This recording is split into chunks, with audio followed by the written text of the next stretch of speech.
જગદીશભાઈ મહેતા ઉપર ધડાધડ એફઆઈઆર ઉપર એફઆઈઆર ઉપર એફઆઈઆર ચાલુ થઈ ગઈ.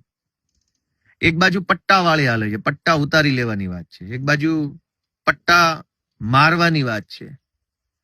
આ બધાની વચ્ચે મારે તમને બે શબ્દો કહેવા છે, પણ એ પહેલા હું મારી તબિયતના સમાચાર આપી દઉં. ધીમે ધીમે સારું થતું આવે છે, ઘણું સારું થઈ ગયું છે. હમણાં સુધી હું બિલકુલ મેડિકલ રેસ્ટ ઉપર એટલે કે આરામ ઉપર હતો, એટલે લગભગ ઘણી બધી ઘટનાઓમાં હું કંઈ બોલ્યો નથી કે મેં કંઈ લખ્યું નથી. શરૂઆત કરવી છે જગદીશભાઈ મહેતાના ઉપર થયેલી એફઆઈઆરના વિષયથી. દોસ્તો, ગુજરાતમાં હમણાં જે બે ઘટનાઓ બની, એ બંને ઘટનાઓને એકબીજા સાથે લેવા દેવા છે. જનતાએ બહુ ગંભીરતાથી જાણવું ખૂબ જરૂરી છે. એક ઘટના કે જગદીશભાઈ ઉપર ફટાફટ એફઆઈઆરો થઈ ગઈ. એક ઘટના કે જિગ્નેશ મેવાણીએ ત્યાં દારૂ અને ડ્રગ્સના વિરુદ્ધમાં જે કંઈ પણ ચર્ચા કરી એને લઈને ગુજરાતની ભાજપની આખી ટોળકી અને ભાજપના આખા ગૃહમંત્રી બંને લોકો જે છે એ જિગ્નેશ મેવાણી ઉપર રીતસરના તૂટી પડ્યા. આ બંને ઘટનાને એકબીજા સાથે એવી રીતે લેવા દેવા છે કે ગુજરાતમાં છેલ્લા 30 વર્ષથી ભાજપની સરકાર એ પોલીસના ડરની પાછળથી ચાલે છે. એટલે કે આમ જનતા ભાજપથી નારાજ તો ખૂબ છે, અનેક જગ્યાએ જનતાને તકલીફ પડી રહી છે, પણ જનતા નથી બોલતી. એનું એકમાત્ર કારણ છે કે લોકોને પોલીસથી ડરાવીને રાખ્યા છે. અને ખાલી જનતાને જ પોલીસથી ડરાવીને રાખ્યા છે એવું નથી, પોલીસને પોલીસથી ડરાવેલા છે. પીઆઈ હોય, કોન્સ્ટેબલ, એએસઆઈ, હેડ કોન્સ્ટેબલ, આ બધાને ભાજપની સરકારે ડરાવ્યા છે કે તમે જો ભાજપની સરકાર કહેશે એમ નહીં કરો તો બદલી થઈ જશે, સસ્પેન્ડ થઈ જશે, તમને આમ કરી નાખશું, તેમ કરી નાખશું. એટલે કુલ મળીને આખા ગુજરાતમાં ડરનું સામ્રાજ્ય છે. ભાજપની સત્તા નથી, ડરની સત્તા છે. હજારો લોકોએ બોલવું છે, અવાજ ઉઠાવવો છે, અને એટલો બધો ગુસ્સો છે કે ક્યારેક તો મારી લેવાનું મન હજારો લોકોને થતું હશે. ખરાબ રોડ રસ્તા ઉપર જ્યારે વાહનો લઈને પબ્લિક નીકળે ત્યારે મનમાં તો એટલો બધો ગુસ્સો આવતો હશે કે એકાદો ભાજપ વાળો અથવા કોઈ એવો રોડ વિભાગનો કોઈ ભ્રષ્ટાચારી સાહેબ મળી જાય તો મારીને ભૂત કરી દેવો, એવો અનેક લોકોને વિચાર આવતો હશે. પણ ડરના કારણે નથી બોલી શકતા. ગ્રામ પંચાયતોમાં કે મામલતદાર ઓફિસોમાં કે પોલીસ સ્ટેશનોમાં જ્યારે માણસ પોતાની રજૂઆત લઈને જાય છે ત્યારે સરકારી માણસ એની સાથે જે રીતનું વર્તન કરે છે, જે રીતે એને ધક્કા ખવડાવે છે, જે રીતે એકદમ અપમાનજનક જવાબો આપે છે, એ સાંભળીને હજારો લોકોને મનમાં એમ થાય છે કે આને બે લાફા મેલું, પણ નથી મેલી શકતા કે નથી બોલી શકતા. શું કામ? ડર લાગે છે. આ ડરનું સામ્રાજ્ય છે એટલે ભાજપની સત્તા છે. સહેજ પણ લોકોની અંદરથી ડર ઓછો થાય, લોકો બોલવા લાગે તો ભાજપ વાળાને ગુજરાતના એક પણ ગામમાં જવું મુશ્કેલ થઈ જાય એટલી હદે જનતામાં આક્રોશ છે. જનતાના આક્રોશને પોલીસના માધ્યમથી દબાવી રાખ્યો છે ભાજપે. અને જગદીશભાઈ મહેતા કે ચૈતર વસાવા કે જિગ્નેશ મેવાણી આ ગુજરાતના એવા લોકો છે જે લોકો બોલે છે ત્યારે જનતાનો ડર ઓછો થાય છે. જે લોકો કંઈક વાત કરે છે ત્યારે જનતાને હિંમત આવે છે. હવે હર્ષ સંઘવી હોય કે ભાજપની સરકાર હોય, એના પેટમાં તેલ શું રેડાય છે કે ચૈતર વસાવા, ગોપાલ ઇટાલિયા, જિગ્નેશ મેવાણી, જગદીશ મહેતા, આ લોકો જેટલું વધુ બોલશે, જેટલા વધુ સક્રિય રહેશે, એટલો જ જનતાની અંદરથી ડર ઓછો થશે. ડર ઓછો થશે તો જનતા બોલવા લાગશે. જનતા બોલવા લાગશે તો ભાજપ વાળાની સરકારના પાટિયા પડી જશે.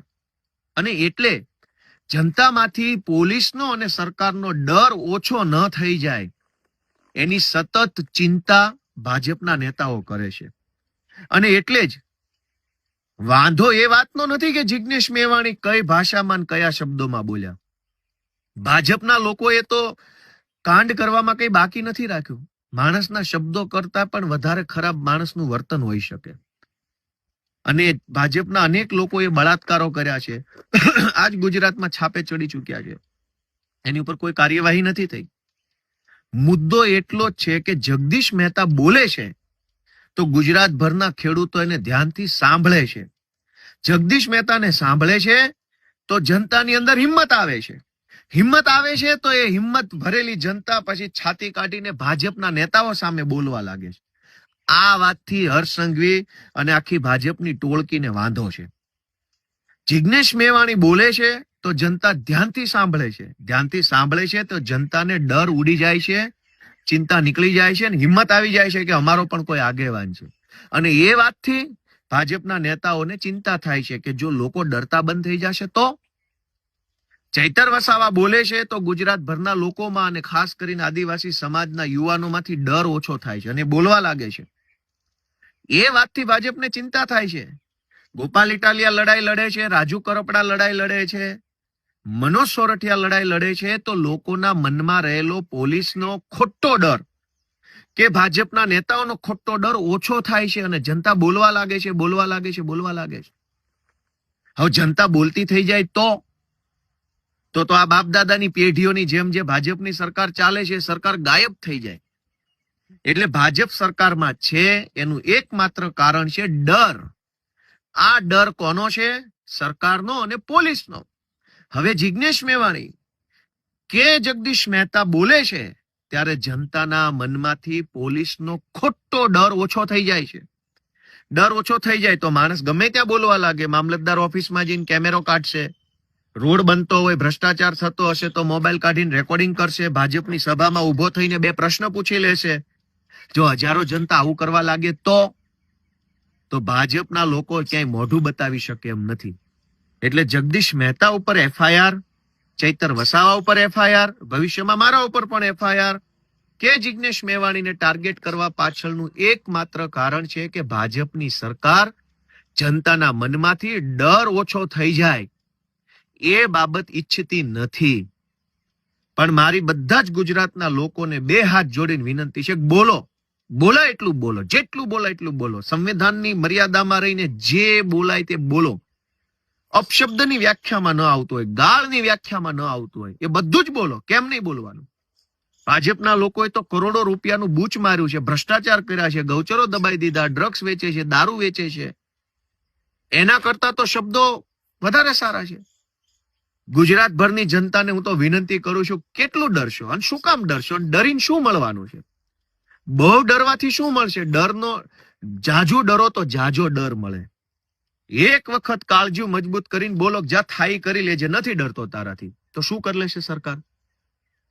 હજારો કરોડો લોકો તો કશું જ ખોટું કામ જીવનમાં કરતા નથી. કરોડો લોકો મજૂરી કરે છે, શ્રમ કરે છે, જાત મહેનતથી જિંદગી જીવે છે. તો પછી ભાજપથી કે ખોટી રીતે પોલીસથી ડરવાની ક્યાં જરૂર છે? છતાંય લોકોને ડરાવવામાં આવે છે કે તમે બોલશો તો આમ થઈ જશે. હું હજારો યુવાનોને વિનંતી કરું છું, ડર છોડી દો, બોલવા લાગો.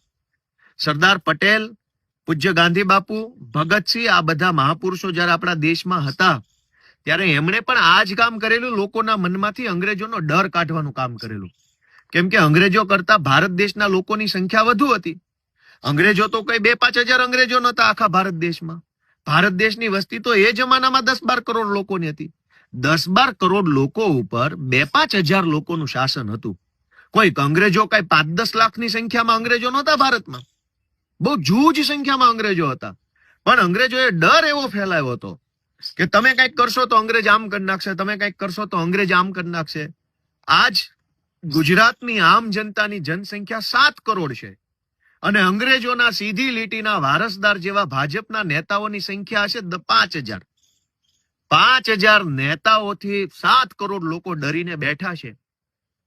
તો હું તમારો આત્મા જગાડવા આવ્યો છું, તમને વિનંતી કરવા આવ્યો છું કે લલકાર ફેંકો, થાય કરી લેજે. શું કરી લઈશ તું મારું? ડર છોડો, કાઢો મોબાઈલ ને ઉતારો વિડીયો. જ્યાં જાઓ, જ્યાં ખોટું થાય ત્યાં વિડીયો ઉતારો. કેટલા લોકોને પકડશે, કેટલાને જેલમાં નાખશે, કેટલાને ફાંસીએ ચડાવશે? કોઈ આપણે કઈ ખોટું કામ નથી કરતા. જગદીશ મહેતા ઉપર ધડાધડ FIR થવા લાગી. જિગ્નેશ મેવાણીએ કીધું કે ભ્રષ્ટાચાર કરનારાઓના પટ્ટા ઉતરી જશે, તો હર્ષ સંઘવીના પેટમાં તેલ રેડાયું.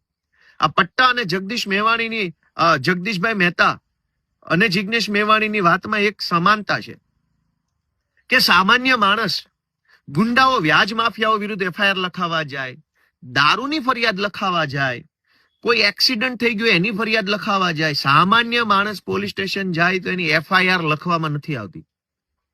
જગદીશ મહેતા સામે 15 વર્ષ જૂની ઘટનાની અંદર ધડાધડ એફઆઈઆર લખાઈ ગઈ, 1 લખાઈ ગઈ, 2 લખાઈ ગઈ, 3 લખાઈ ગઈ. અમેરિકાની પોલીસ કરતા પણ ઝડપથી આપણી પોલીસે કામ કરી બતાવ્યું. તો સત્તાની આ હદે ચાપલુસી કરનાર વ્યક્તિના પટ્ટા તો ઉતરવા જ જોઈએ. એમાં શું વાંધો છે? સામાન્ય માણસ વ્યાજ માફિયા વિરુદ્ધ કે ગામના માથાભારે માણસ વિરુદ્ધ કે ખનીજ માફિયા વિરુદ્ધ એફઆઈઆર નથી કરાવી શકતો. પોલીસ ઉલટાની સામી ફરિયાદો કરે છે. એક ગરીબ માણસની સાચી ફરિયાદ નથી લખાતી, પણ એક સાચા માણસ ઉપર ખોટી ફરિયાદ લખી લેનાર ભ્રષ્ટ અને દલાલ અધિકારીના પટ્ટા કેમ ન ઉતરવા જોઈએ? અને જિજ્ઞેશ મેવાણી એ તો કહે છે કે આવા જે ચાપલુસો છે, કેમ કે પટ્ટો, ઘણા મિત્રો એવું કીધું કે આ પટ્ટો મહેનતથી મળ્યો છે. દરેક વસ્તુ દુનિયામાં મિત્રો મહેનતથી જ મળે. ધારાસભ્ય મહેનતથી બની શકાય, પોલીસે મહેનતથી બની શકાય, ડ્રાઈવરે મહેનતથી બની શકાય, વેપારી બધી જ વસ્તુ મહેનતથી થાય છે. કશું જ મફત નથી થવાનું. પણ મહેનતથી મેળવેલો પટ્ટો છે ને કમરે પહેરવા માટે આપ્યો છે, ગળામાં ટોમીની જેમ પહેરવા નથી આપ્યો. જેણે પટ્ટો ગળામાં પહેરી લીધો છે ટોમી બની ગયા છે ભાજપના, એના પટ્ટા ઉતારી લેવાના છે.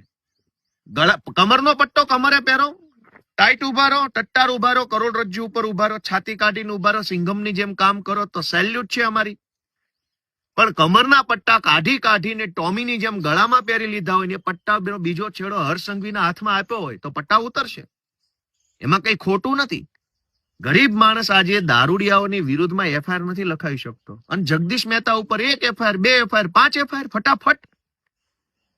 તો કમરનો પટ્ટો ગળા ઉપર પહેર્યો હોય ને ટોમી થઈ ગયા હોય ત્યારે જ આવી એફઆઈઆરો લખાય. અને જે ટોમી બની ગયા એના પટ્ટા તો ઉતારવાના છે. કેમ નથી ઉતારવાના? અને જેને ઈમાનદાર છે, જેને કમરનો પટ્ટો કમર ઉપર પહેર્યો છે, એને સેલ્યુટ છે, કડક સેલ્યુટ. કોઈ ટેન્શન નથી. જગદીશભાઈ જેવા અનેક એવા માણસો છે જેને દબાવવાની કોશિશ થઈ રહી. શું કામ? કે જગદીશભાઈ બોલે, ચૈતર વસાવા બોલે, ગોપાલ ઇટાલિયા બોલે તો જનતા જાગૃત થાય. જાગૃત થાય તો ગળામાં જેને પટ્ટા પહેર્યા છે ટોમીને તકલીફ થાય ને ટોમીના બોસને તકલીફ થાય. કેમ કે એક ટોમી છે જેને ગળામાં પટ્ટો પહેરી લીધો છે, અને એક ટોમીનો શેઠ છે. ટોમી જાઓ ગોપાલ ઇટાલિયન જેલમાં પૂર દે, ટોમી રાજુ કરપડા ઉપર એફઆઈઆર કરી દો, ટોમી જગદીશ મહેતાને જેલમાં પૂરી દો. તો તમામ ટોમીને વિનંતી છે કે કમરના પટ્ટા ગળે પહેર્યા છે ને એનું 2 પરિણામ આવશે. યા તો આ પટ્ટો તમારું ગળું દબાઈ દેશે, કેમ કે જેના હાથમાં પટ્ટો તમે સોંપ્યો છે ને ગળામાં પહેરેલો, એ કોઈ સારા માણસો નથી. અનેક ભૂતકાળમાં અધિકારીઓના ભોગ લઈને બેઠેલા ચોર લોકો છે. અને બીજું એ પણ પરિણામ આવી શકે કે તમારો પટ્ટો તમારા ગળામાં છે પણ કાલે સરકાર બદલાઈ જશે તો આ પટ્ટો ક્યાં લાગશે ને ક્યાં નહીં લાગે એની કેમ ખબર પડશે? એટલે જે ચોર છે, જે ભ્રષ્ટ છે, જે ગુજરાતને લૂંટે છે, જેને કમરમાં પહેરવાના પટ્ટા ગળામાં પહેર્યા છે, ટોમી થઈ ગયા છે, એના પટ્ટા ઉતારવાના જ છે. જગદીશ મહેતા જેવા નિષ્ઠાવાન માણસો, જિજ્ઞેશભાઈ જેવા, ભલે દારૂ ડ્રગ્સનો મુદ્દો ઉઠાવ્યો છે તો એ ગુજરાતની જનતા માટેનો મુદ્દો છે. ચૈતરભાઈ ઉપર 307 કોણ લગાવી દે છે? કમરે પટ્ટે પહેરેલો માણસ કે ગળે પટ્ટે પહેરેલો માણસ? તો ગુજરાતની જનતાને 2 હાથ જોડીને વિનંતી કરું છું કે ગુજરાત બચાવવાની જવાબદારી જિજ્ઞેશ મેવાણી, ગોપાલ ઇટાલિયા, ચૈતર વસાવા કે જગદીશ મહેતાની 4 લોકોની નથી, આપણા સૌની છે. ડર છોડો, હિંમત કરો. ગાંધી, સરદાર, ભગતસિંહ જેવા મહાપુરુષોએ જેમ અંગ્રેજોની સામે કાર્યક્રમો કરી અને લોકોનો ડર ઉડાડવાનું કામ કર્યું, અને જે દિવસે ભારતના જનતાનો ડર ઉડ્યો, ડર છોડ્યો, ડર નીકળ્યો, ત્યાર પછી અંગ્રેજોએ ભારતમાંથી ભાગવું પડ્યું હતું. પહેલા તો મુઠ્ઠીભર અંગ્રેજોથી આખો દેશ ડરી ગયો હતો. આજ ગુજરાતની એ પરિસ્થિતિ છે. એ પરિસ્થિતિમાં કાળા અંગ્રેજોના ડરમાંથી મુક્ત કરાવવાનું બીડું 4-5 જુવાનીઓએ ઉપાડ્યું છે. અમને કાલ મને પકડીને જેલમાં પૂરી દેશે, કઈ વાંધો નહીં. હું તમને વિનંતી કરું છું ભાઈઓ કે ડર છોડો. શું કામ ડરો છો? મળી શું ગયું? 30 વર્ષથી જનતા ડરમાં જીવે છે. રોડ જોવો ગુજરાતના. 30 વર્ષથી એક સારો રોડ જે સરકાર નથી બનાવી શકી, એ સરકાર એમ ઈચ્છે છે કે રોડ ભલે ખરાબ હોય પણ બોલતા નહીં, બોલશો તો એફઆઈઆર થઈ જશે. શાળામાં ભલે શિક્ષક ન હોય પણ બોલતા નહીં, બોલશો તો એફઆઈઆર થઈ જશે. દવાખાનામાં ડોક્ટર નથી, બોલતા નહીં, બોલશો તો એફઆઈઆર થઈ જશે. બસો ટાઈમે આવતી નથી, બોલતા નહીં, બોલશો તો એફઆઈઆર થઈ જશે. માવઠું આવ્યું, સહાય નહીં મળે, બોલતા નહીં, બોલશો તો એફઆઈઆર થઈ જશે. દરેક જગ્યાએ પબ્લિકનું જીવન છે એ સાવ આમ એકદમ ખરાબ રીતે જીવવા આપણે મજબૂર બન્યા છીએ, છતાંય બોલવું નથી. કમસે કમ જેલમાં જશું તો વટથી તો જઈ શકશું. એફઆઈઆર થશે તો કહી શકશું કે ભાઈ સારા કામની એફઆઈઆર થઈ. રોડ સારા નહીં, દવાખાના નહીં, શાળા નહીં, બસ નહીં, પંચાયતમાં તલાટી નહીં, ઓફિસમાં મામલતદાર નહીં, પોલીસ સ્ટેશનમાં ફરિયાદ લખાય નહીં, ક્યાંય આપણું કઈ છે જ નહીં. તો હવે કઈ વાતનો ડર છે? દોસ્તો, ડર છોડો, હિંમત કરો. જ્યાં ખોટું થાય, જ્યાં કઈ ભાજપ વાળા દાદાગીરી કરે, મોબાઈલના કેમેરાથી વિડીયો ઉતારો. કેટલા લોકોને પકડશે, કેટલાને જેલમાં પૂરશે? મારો ખુલ્લો ટેકો જગદીશભાઈ મહેતાને છે. હું બીમાર હતો એટલે બોલ્યો નતો. જિગ્નેશભાઈને ટેકો છે. ગુજરાતની જનતાનો ડર ઓછો કરવા માટે જે યોદ્ધાઓ નીકળ્યા છે બધાને ગોપાલ ઇટાલિયાનો ખુલ્લેઆમ ટેકો છે. ગુજરાતની જનતાને ભાજપે પોલીસના માધ્યમથી ડરાવી છે. આ ડર ઉડી ન જાય એટલા માટે નવો ડર ફેલાવે છે. અને ડર જનતા ઉપર નથી, પોલીસને ડરાવી દીધી. નાના કોન્સ્ટેબલો, હેડ કોન્સ્ટેબલો, એએસઆઈ, પીએસઆઈ ને ડરાવવામાં આવ્યા છે કે ભાજપ વાળા કહેશે એમ નહીં કરો તો ટ્રાન્સફર થઈ જશે, સસ્પેન્ડ થઈ જશો, આમ થઈ જશે, તેમ થઈ જાય. દોસ્તો, આ ડરનું સામ્રાજ્ય ખતમ કરવા માટેની મશાલ જગદીશ મહેતા, ચૈતર વસાવા, જિગ્નેશ મેવાણી, ગોપાલ ઇટાલિયા, રાજુ કરપડાએ મશાલ ઉઠાવી છે. આ મશાલનું અજવાળું વધે એના માટે તમારા સહયોગની જરૂર છે. જય જય ગરવી ગુજરાત.